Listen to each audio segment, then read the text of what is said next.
সুপ্রভাত বন্ধুরা, আজকে তোমাদের সাথে আমি ইলিশের একটা খুব সুন্দর রেসিপি শেয়ার করছি, যেটা আমি আজকে বানাচ্ছি। তোমরাও এটা চেষ্টা করবে ঘরে বানাতে। আর আমি এতটুকু তোমাদেরকে গ্যারান্টি দিয়ে বলতে পারি যে দারুণ হবে। তো এখানে ইলিশ মাছ নিয়ে নিয়েছি, ধুয়ে পরিষ্কার করে, তার সঙ্গে একটু নুন আর একটু হলুদ দিয়ে ইলিশ মাছটা খুব ভালো করে আমি এটা মাখিয়ে নেব।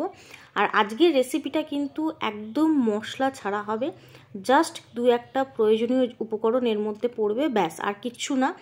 আর এই রেসিপিটা যদি তোমরা জিজ্ঞেস করো যে আমি কার থেকে ইন্সপায়ার হয়ে শিখেছি, এটা আমার শ্বশুরবাড়িতে, মানে আমার শাশুড়ির হাতের রেসিপি। তো আমি সেইখানে গিয়েই রেসিপিটা শিখেছিলাম, কারণ ইলিশের অনেক রকম আইটেম জানতাম, কিন্তু এই রেসিপিটা আমি অতটা কোনোদিনও ট্রাই করিনি। ফার্স্ট টাইম ওখানে শাশুড়ি হাতে তৈরি দেখেছি। তারপর থেকে এখন কিন্তু আমি সর্ষে ইলিশ আর ভাপা ইলিশ কিন্তু ভুলেই গেছি। আর যখন ইলিশ মাছ আসে আমাদের বাড়িতে, তখন কিন্তু এই ইলিশটাই কিন্তু আমার বরের মেয়ের সবার আবদার, কিন্তু এই ইলিশটাই করতে হবে।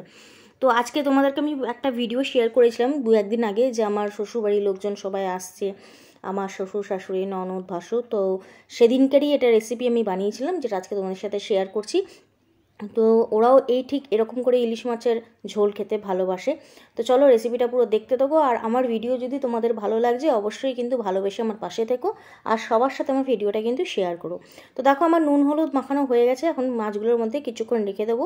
আর তার সাথে এখানে আমি দুটো বেগুন এরকম লম্বা লম্বা করে কেটে নিয়ে নিয়েছি।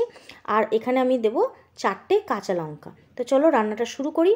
এখানে ইলিশ মাছগুলো প্রথমে আমি ভেজে নিচ্ছি, একটা একটা করে ভেজে নেব, কারণ আর মাথা লেজা সবই ছিল, ওগুলো সব পরে ভাজবো।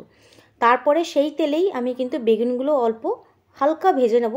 আর হলুদ দিইনি, জাস্ট একটু নুন দিচ্ছি বেগুনের স্বাদের জন্য। এরপর আমি সেই তেলের মধ্যেই কিন্তু কালো জিরা ফোড়ন দিয়ে দিলাম পরিমাণ মতন। তোমরা চাইলে আরেকটু বেশি দিতে পারো। কালো জিরা ফোড়ন দেওয়ার পরে এখানে যে 4টে কাঁচা লঙ্কা ছিল, সেই 4টে কাঁচা লঙ্কা আমি এর মধ্যে ফোড়ন হিসাবে ব্যবহার করলাম। এবার এটাকে কিছুক্ষণ নাড়াচাড়া করব। তবে খেয়াল রাখবো যাতে কাঁচা লঙ্কাটা যাতে ফেটে না যায়, কারণ তেলে, ফুটন্ত তেলে কাঁচা লঙ্কা দিলে কিন্তু কাঁচা লঙ্কাটা ফেটে যেতে পারে। তো তোমরা একটু সাবধানে করবে। আর একটা বাটিতে আমি প্রথমে কিছুটা নুন আর একটু হলুদ গুলে রেখেছিলাম জলে, সেই জলটা আমি কিন্তু এখানে দিয়ে দিলাম। এটাকে একটু ফুটতে দেব। তারপর পরিমাণ মতন একটু জল দিয়ে বেগুনগুলো দিয়ে ভালো করে এই ঝোলটাকে কিন্তু ফুটিয়ে নিতে হবে। ঠিক আছে, এটা কিন্তু হালকা হলদে হলদে টাইপের রং হবে। আর এই যে জলটা দিলাম, এটা কিন্তু মেন। কাঁচা লঙ্কাগুলো যখন নরম হয়ে আসবে, তখন ভালো করে বাটিতে উঠিয়ে নিয়ে তারপরে কিন্তু একটু ডলে সেই ঝোলটার মধ্যে মিশিয়ে দিতে হবে।